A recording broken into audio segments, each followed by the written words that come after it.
ازاي بتتريق على اوكلاند سيتي؟ ده انت تتمنى تبقى زيهم. بايرن ميونخ لعب اوكلاند سيتي في كاس العالم للانديه. اوكلاند سيتي ده طبعا فريق كل اللعيبه اللي فيه هواه، يعني كره القدم مش شغلتهم الاساسيه اصلا. حارس المرمى مثلا شغال في مصنع ادويه، الكابتن بتاعهم شغال بياع في سوبر ماركت.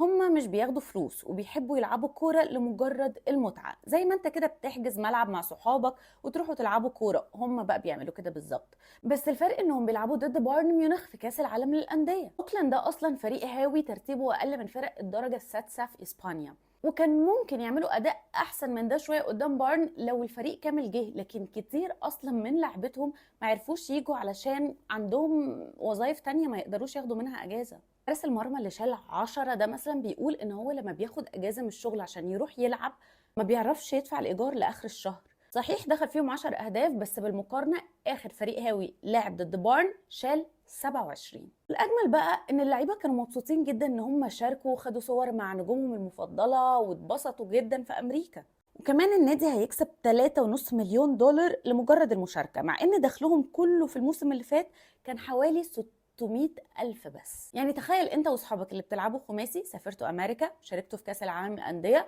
ولعبتوا مع بايرن ميونخ وتصورتوا مع هاري كين اللي معرفش يسجل فيكوا هدف، ومع ذلك رجعتوا ب 3.5 مليون دولار. بتتريقوا على ايه والنبي؟